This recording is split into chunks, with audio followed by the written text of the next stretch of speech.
Hello बच्चों, let's see this question. N2O is isoelectronic with CO2 and N3 minus. Which one is the structure of N2O? और N2O के हमारे पास चार अलग अलग प्रोबेबल स्ट्रक्चर्स गिवन है ऑप्शंस. ठीक है, तो चलिए इस क्वेश्चन को सॉल्व करते हैं बच्चों. और सबसे पहले ये देखते हैं कि इस क्वेश्चन को सॉल्व करने के लिए हमें कौन से की कॉन्सेप्ट की जानकारी होनी चाहिए. ठीक है, ये जो सवाल है ये हमसे आइसोइलेक्ट्रॉनिक स्पीशीज के बारे में पूछा गया है ना. Iso electronic species. अब एक चीज समझिए कि आइसो इलेक्ट्रॉनिक स्पीशीज होते क्या है. आइसो इलेक्ट्रॉनिक स्पीशीज और उनकी ज्योमेट्री या फिर स्ट्रक्चर बोल लो, या structure of molecule and geometry of a molecule. Geometry of molecule समझिए. आइसो इलेक्ट्रॉनिक स्पीशीज वैसे स्पीशीज होते हैं जिसके अंदर सेम नंबर ऑफ इलेक्ट्रॉन्स होते हैं. तो यानी कि अगर हमारे पास सेम नंबर ऑफ इलेक्ट्रॉन्स है तो हम बोल सकते हैं ना कि वो आइसो इलेक्ट्रॉनिक स्पीशीज है. अब हमारे पास क्वेश्चन में ही कह दिया गया है कि N2O, CO2 और N3 माइनस जो है वो आइसोइलेक्ट्रॉनिक स्पीशीज तो है.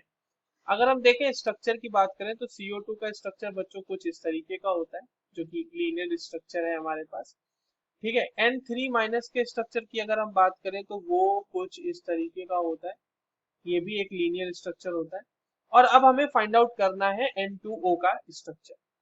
आइसोइलेक्ट्रॉनिक स्पीशीज है तो फटाफट काउंट कर लेते हैं सब में इलेक्ट्रॉन कितने होंगे. देखो, CO2 में कार्बन के पास होंगे 6 इलेक्ट्रॉन और दोनों ऑक्सीजन के पास होंगे 8 इलेक्ट्रॉन. तो कितने हो गए इलेक्ट्रॉन इसके पास? 8 + 8 16 + 6 22 इलेक्ट्रॉन्स है इसके पास. यहाँ पर देखिए कितना है, सारे ही नाइट्रोजन के पास 7 इलेक्ट्रॉन यानी 7 × 3 प्लस एक इलेक्ट्रॉन जिसकी वजह से उसके ऊपर नेगेटिव चार्ज आया है. तो ये हो जाएगा 22 इलेक्ट्रॉन्स. बहुत ही अच्छी बात है. अब आते हैं हम अपने N2O की तरफ. तो इसके पास भी 22 इलेक्ट्रॉन ही होने चाहिए. अब देखिए यहाँ पे जो स्ट्रक्चर बनेगा N2O का, जो सबसे सही स्ट्रक्चर है N2O का, वो है कि N का ट्रिपल बॉन्ड N और वहां पे N जो है एक कोऑर्डिनेशन बॉन्ड के थ्रू ऑक्सीजन को अपने 2 इलेक्ट्रॉन्स दे रहा होगा. ठीक है, ये हो गया स्ट्रक्चर इसका. यहाँ पर नाइट्रोजन के ऊपर 2 और नाइट्रोजन के ऊपर यहाँ पर पॉजिटिव चार्ज तो नहीं कहेंगे क्योंकि कोऑर्डिनेशन बॉन्ड बना दिया हमने. अगर कोऑर्डिनेशन नहीं बनाते तो पॉजिटिव चार्ज लिख देते. अब देखिए यहाँ पे कितने इलेक्ट्रॉन्स हैं. तो दोनों नाइट्रोजन के पास 7 इलेक्ट्रॉन, तो 7 × 2 वो हो जाएगा 14 और प्लस हाइड्रोजन ऑक्सीजन के पास आ गए 8 इलेक्ट्रॉन्स. तो यहाँ पे आ गया 22. ठीक है, 22 इलेक्ट्रॉन्स आ गया and this is the correct structure for the N2O.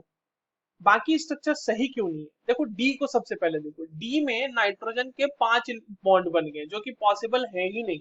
Nitrogen 5 bond नहीं बना सकता. तो डी का तो आंसर गलत हो गया, ऐसे ही गलत हो गया.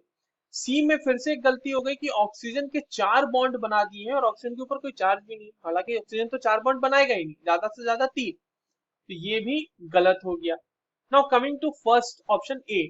ऑप्शन ए में आप देखिए, अगर ऑप्शन ए की हम बात करें तो ऑक्सीजन का तो ऑक्टेट कंप्लीट है मगर नाइट्रोजन के ऑक्टेट कंप्लीट यहाँ पर नहीं है. क्यों नाइट्रोजन के ऑक्टेट कंप्लीट नहीं है बच्चों? क्योंकि नाइट्रोजन के आउटर मोस्ट शेल में होता है 5 इलेक्ट्रॉन, जहां पर एक बॉन्डिंग कर ली है इसने. ठीक है, और बाकी के 4 इलेक्ट्रॉन इसके इसी तरह रहेंगे. तो इसके पास तो 6 ही इलेक्ट्रॉन हुए ना. तो ये ऑक्टेट कंप्लीट नहीं हुआ. यहाँ पे octet of nitrogen is not complete. Octet of nitrogen is not complete. तो कभी भी बॉन्डिंग होगी तो उसमें ज्यादातर कोशिश यही होती है कि जितने ज्यादा से ज्यादा इलेक्ट्रॉन के ऑक्टेट कंप्लीट हो सके. और अगर हम ये वाला स्ट्रक्चर ऑप्ट करेंगे तो यहाँ पे नाइट्रोजन का और ऑक्सीजन सबका ऑक्टेट कंप्लीट है. So that is why the most appropriate or the correct structure for N2O is given in the option B. I hope you understood this well. All the very best.